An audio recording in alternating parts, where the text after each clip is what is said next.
The $100,000 rule is not a motivational poster on someone's wall. It is a surgical threshold with mathematical teeth. Solomon understood it. Charlie Munger confirmed it centuries later in a shareholders' meeting that most people have already forgotten. And if you are watching this right now, you are either approaching that line or standing on the wrong side of it without fully realizing what that costs you every single day you remain there.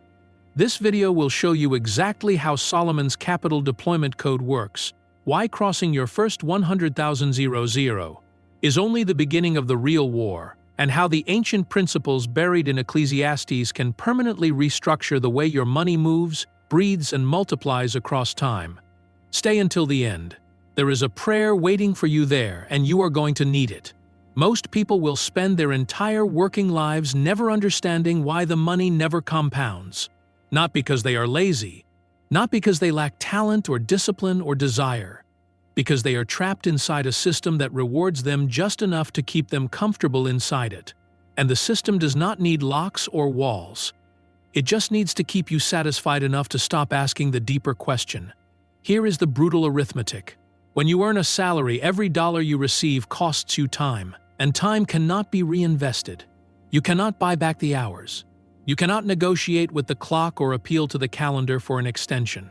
Solomon saw this pattern with the precision of a physician watching a patient deteriorate in slow motion. In Proverbs 12:11, he wrote that the one who works his land will have plenty, but the one who chases empty pursuits lacks sense entirely. Diligent work is never the problem. Working without ever transitioning out of the labor for income cycle is the wound that never closes on its own. Picture Monday morning. You are already carrying Sunday's fatigue into the week. You earn what the market agrees to pay you. Taxes take their portion first. Rent takes the next slice. Groceries take what follows. And you recover just enough energy to repeat the entire sequence on Tuesday. That is not wealth building. That is a salary trap wearing the costume of responsibility. And the cruelest part of the arrangement is that it never feels like a trap from the inside. It feels like discipline. It feels like doing the right thing. It feels like adulthood. Ask yourself honestly whether your income is actually growing or whether it is simply recurring on a reliable schedule. This is where Solomon introduces an entirely different game. In Ecclesiastes 11:2, he wrote to give a portion to 7 or even to 8, for you do not know what disaster may come upon the earth. This is not advice about charitable giving. This is a capital deployment architecture handed down from the wealthiest mind in recorded history. 7 positions minimum, or even 8. That instruction is not casual or decorative. 7 in Scripture represents completeness. 8 represents overflow, the resurrection number, the new beginning that emerges after the old cycle has fully ended. Solomon was constructing a portfolio theology long before modern finance had a name for diversification, and he embedded the entire framework in a single verse that most people walk straight past without pausing. Here is what gets missed consistently. Solomon's instruction is not rooted in fear of loss. Fear spreads risk to survive the next disaster. Wisdom positions capital to advance through it. That is an entirely different posture. And the distance between those two mindsets will determine the trajectory of your financial life for the next decade and well beyond it. Physical labor has a mathematical ceiling. There are only so many hours available per day, only so many productive years inside a working life, and inflation does not pause while you recover from exhaustion. It does not negotiate. It does not offer extensions or grace periods. The person who saves diligently without ever deploying that capital is not being cautious. They are being slowly consumed while mistaking the sensation of safety for the reality of it. The shift that changes everything is not a career promotion or a salary negotiation. It is an identity transformation at the deepest level. Joseph understood this during Egypt's 7 years of abundance. He did not merely work hard inside Pharaoh's courts. He became an allocator of national resources, storing grain strategically across cities so that an entire civilization could survive the catastrophic famine that followed. He did not just labor in the season of plenty. He engineered resilience into the structure of an empire. One identity shift, one man. An entire nation preserved from collapse. Tell us in the comments where you are watching this from today. What city, what country, because this community is global and Solomon's Code was written for every one of us. not exclusively for kings. Here is what almost no one tells you about Solomon's wealth. He did not inherit it passively, and he did not stumble into it by accident. He was given wisdom first, and provision followed as a direct consequence of that single right request. When God offered Solomon anything he desired in 1 Kings 3:5, Solomon did not ask for gold. He did not ask for long life or the defeat of his enemies. He asked for an understanding heart, for discernment and clarity in governing what had been entrusted to him. And the Lord responded in verse 13 by giving him also what he had not asked for, both riches and honor, so that no other king would compare with him in his lifetime. The wealth was the downstream consequence of the wisdom, not the goal, the overflow of alignment. Solomon's annual income, recorded in 1 Kings 10:14, was 666 talents of gold per year. His trading network stretched from Arabia to Africa. He built fleets of ships and diversified across agriculture, architecture, international trade, and tribute flowing in from foreign kingdoms.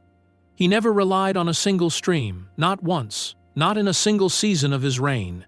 And yet people look at that legacy and somehow conclude the lesson is simply to work harder. They miss the entire architecture operating beneath the surface of that wealth. Meister Eckhart, the medieval theologian who spent his life studying the posture of the soul before God, taught that true ownership begins with true detachment. He wrote that the soul resting on nothing created becomes fully receptive to everything divine. Now apply that principle directly to capital. The moment you grip your first $100,000 with white-knuckled fear, you have made a servant of yourself and an idol of the number. The capital owns you rather than the reverse.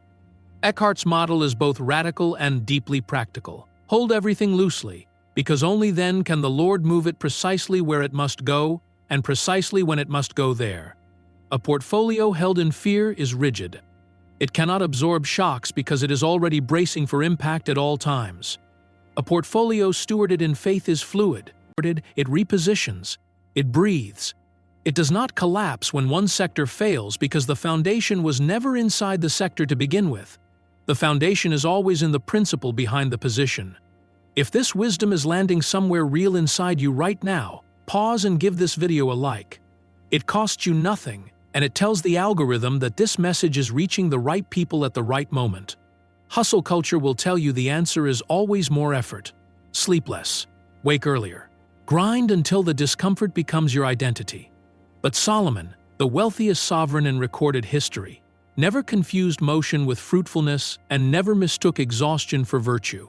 He wrote in Ecclesiastes 4:6 that one handful with tranquility is better than two handfuls with toil and chasing after the wind. 2 fists full of wind is still nothing. You are just more tired when you finally open them. Hustle without strategic deployment is not ambition. It is expensive exhaustion given a noble name. What happens when your capital is deployed and actively working while you rest? Solomon answered this in a verse most commentators scan past without slowing down. In Ecclesiastes 5:12, he observed that the sleep of the laborer is sweet, whether they eat little or much, but the abundance of the rich will not allow them to sleep. Read that carefully. Solomon is not romanticizing poverty or condemning financial success. He is diagnosing a specific and recurring disease, the disease of abundance that is not working. Hoarded wealth produces anxiety, because the mind holding without deploying is always calculating what could go wrong next. Deployed capital produces rest because the structure carries the weight while the body recovers. The tragic irony is that most people spend decades accumulating enough to feel safe, and then spend those same decades terrified to let that accumulation move even 1 inch. The result is what Solomon called a grievous evil, and he meant that phrase with complete seriousness. It is not a metaphor, it is a diagnosis. Picture 2 people with the same starting point and the same discipline.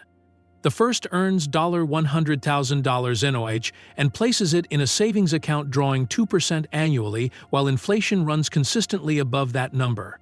After 10 years, the balance on the screen is larger. The purchasing power behind that balance is meaningfully smaller, a slow and quiet erosion, with no villain to blame and no dramatic moment to point toward. The second person deploys that same capital across 7 positions as Solomon prescribed, some in income-producing assets summon instruments that hedge against the very inflation consuming the first person's savings. 10 years later, the second person's capital has a life completely independent of their daily labor. It moves while they sleep, while they eat, while they raise their children. Now ask the question that actually matters.